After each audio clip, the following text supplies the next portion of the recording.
Welcome to the INFOWARS Nightly News. It is Friday, November 20th, 2015, and I'm Leanne McAdoo. Here's a look at what's coming up tonight. Tonight, emergency workers report that the public was kept in the dark about bombs found in Germany. Then, Obama dismisses tracking refugees because of their constitutional rights. And how you can get the last laugh on Hillary. That's next. This new competition, this new contest, $5,000 for first place, $1,000 for second, a free Hillary for prison shirt, and a laughing Hillary pin for third place. Clinton goes after Laugh Factory comedians for making fun of her. And I saw this yesterday and barely read it. I read the whole thing this morning. This is crazy.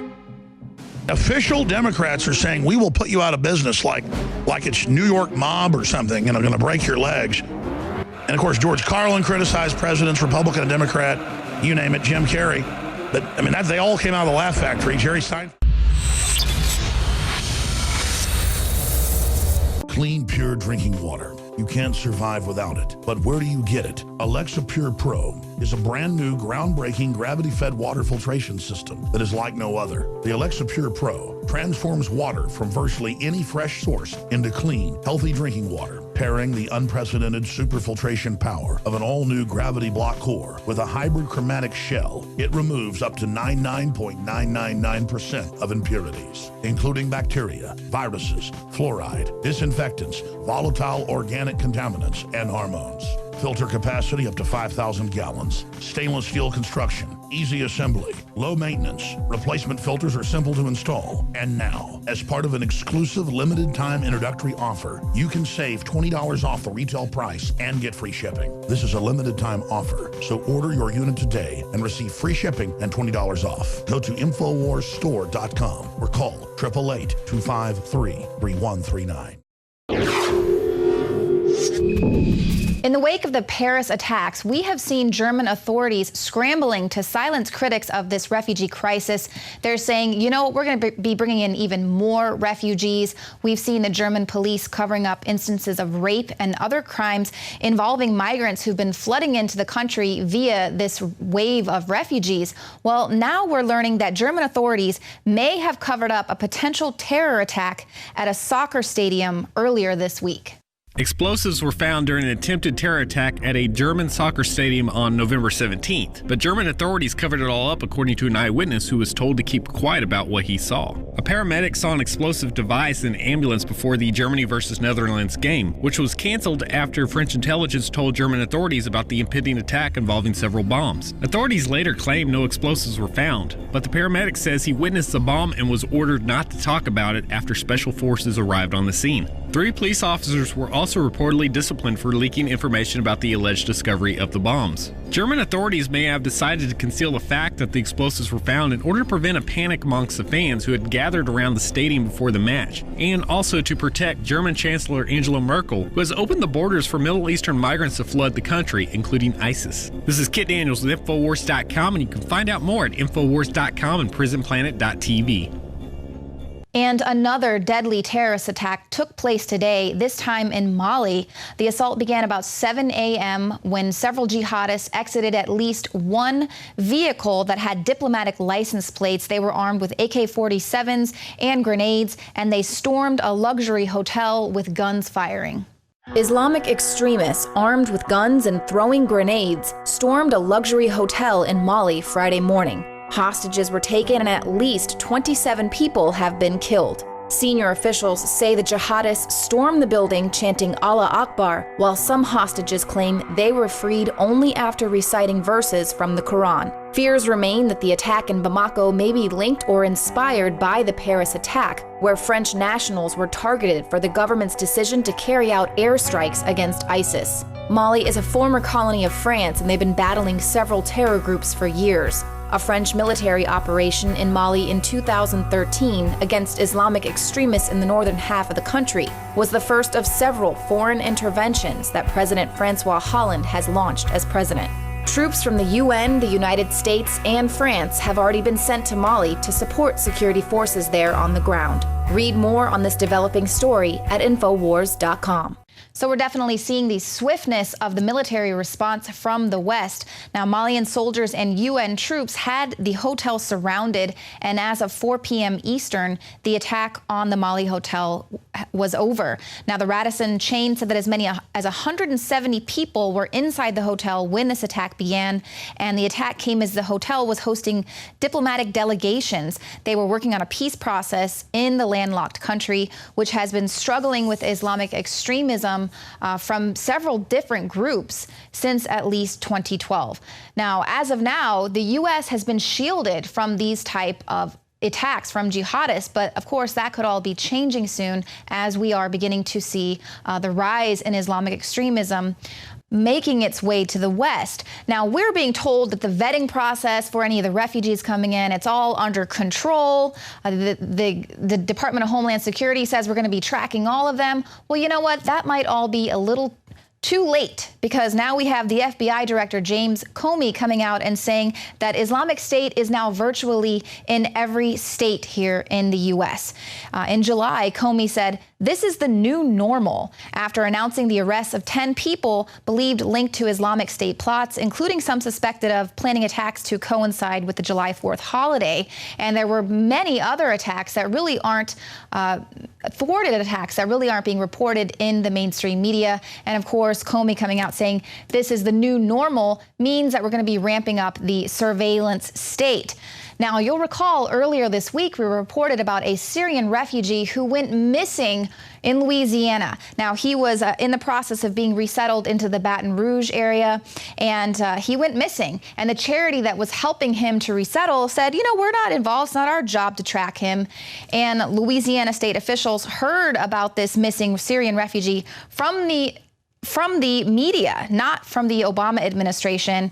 And of course, this is after we are being reassured that the vetting process is, you know, it's great. The federal government is monitoring them. Well, now the Syrian refugee is still missing. He has not checked in with authorities, even though they reported that he's on his way to D.C. I don't really know what he's on his way to D.C. to do. Is he going to meet there with the president so he can roll him out as the token Syrian refugee? He has not checked in with the authorities, and federal authorities say they do not know where this man went, and they can't keep up with him because of his constitutional rights. They actually said that his constitutional rights protect him from being tracked. So he's not a U.S. citizen. He doesn't have constitutional rights. That's the excuse that's given for them being able to surveil people across the globe because they're not American citizens. And of course, you know, once they get here in the country, though, apparently it's a free-for-all. And the Obama administration has absolutely no problem tracking the rest of us here. In the days since the Paris attacks, intelligence heads in the U.S., like Comey, have been calling for even more surveillance controls, and Rand Paul is calling BS. So when they stand up on television and says, the tragedy in Paris means you have to give up your liberty, we need more phone surveillance. Bullshit. Are we in the free speech zone? But here's the thing is, they are collecting your phone records as we speak. They did not miss a beat. And even though we voted on reform, all of your phone records are still being collected and stored in Utah. Did it stop the attack in Paris? Not one iota. Now, Rand Paul is absolutely right. Now, the program that collects America's phone records in bulk is set to end this month under a program called the USA Freedom Act. However, newly disclosed documents show that the NSA has found a way to replace the email program. One of the ways is the collection of bulk data that had been gathered in other countries. Because of the way the internet operates, domestic data is often found on fiber optic cables abroad. So there's one workaround. And the NSA had long barred analysts from using America's data, but that had been changed in 2010, as we learned from the disclosures made by Edward Snowden. Well, the other replacement source for this data was collection under the FISA Amendments Act of 2008. It permits warrantless surveillance on domestic soil that targets specific non-citizens abroad. And this includes their new or stored emails to or from Americans. So there's obviously always going to be some sort sort of a workaround. We knew that they weren't going to actually be ending the NSA surveillance program. And so you can see how that earlier argument for not wanting to track the missing Syrian refugee is absolutely invalid. It's a total fallacy. It does not even fly. Now, something else that's making this the new normal here in the USA is blatant propaganda being pushed in schools. Now, a teacher in Utah is having to apologize after enraged parents were concerned about an assignment that was given to 9th grade students. The homework assignment was making ISIS propaganda. Now, the assignment was given this Wednesday. It was a first-year teacher, and she gave it to about 60 9th grade students in a world civics class. It wasn't approved by the school and wasn't part of any official curriculum. So who is this teacher? How are they just sneaking this in here? But the assignment asked kids to design a propaganda poster for one of the terrorist organizations that they'd been studying up on. And the worksheet said that the purpose of the poster was to help students understand the goals of terrorist groups and the methods they use to gain support. But if you actually look at that worksheet there and see how it's written, scroll up a little bit. If you see there, it's basically glamorizing their tactics, saying they have all this money, they have really attractive social media, they have a staying presence, and the Muslims there, they would rather be under their control rather than the groups that have been forced out. So, I mean, this is blatant propaganda. And of course, one of the parents was really concerned about this because in the course of researching for her assignment, she actually Googled how to recruit for ISIS, which of course might trigger some unwanted attention and put her on a terrorist watch list. So good going there, teacher. Now, let's talk about, just briefly some other student fascists that we've got here in the United States. We have, once again, we're witnessing these demands being made by social justice warriors, and they're winning. Now, Princeton University has agreed to weigh in on the idea of erasing Woodrow Wilson's name from the buildings there. This was one of the demands that was being made. This agreement was signed by Princeton's president, and it ended a 32-hour sit-in at the president's office. So we're actually witnessing student activists getting things done. It's just a little too bad that those things are absolutely frivolous and they don't affect any real change. If you want to topple the legacy of Woodrow Wilson, don't worry about erasing his name from buildings. Topple the Fed. That is Woodrow Wilson's legacy. He was the one responsible for empowering the Fed, who is the true oppressor of all Americans. But that's not going to work for social justice warriors. That means we would have to come together. And of course, they use the whole divide and conquer tactics. And of course, that is all by design, because as long as we're divided, no real change is going to happen. Now, here's a report from John Bown talking about something else that is totally by design, this refugee crisis. Zbigniew Brzezinski's world-dominating elitist management of Eurasia is completing its final maneuvers on the grand chessboard as the United States, a hijacked world superpower government, veers down the path to an engineered final endgame towards completion of a corporocratic New World Order. The primacy of the last remaining superpower, i.e. the United States, and the importance of destabilization in the Middle East and the acquisition of the wealth of Eurasia has reached its summit. Now the next phase is being unleashed on an unsuspecting populace. In the words of Albert Pike, Satanist, Ku Klux Klan founder, and revered prophet of the New World Order, in the Third World War, we shall unleash the nihilists and the atheists, and we shall provoke a formidable social cataclysm which in all its horror will show clearly to the nations the effect of absolute atheism, origin of savagery, and of the most bloody turmoil. Then everywhere the citizens, obliged to defend themselves against the world minority of revolutionaries, will exterminate those destroyers of civilization, and the multitude, disillusioned with Christianity, whose deistic spirits will from that moment be without compass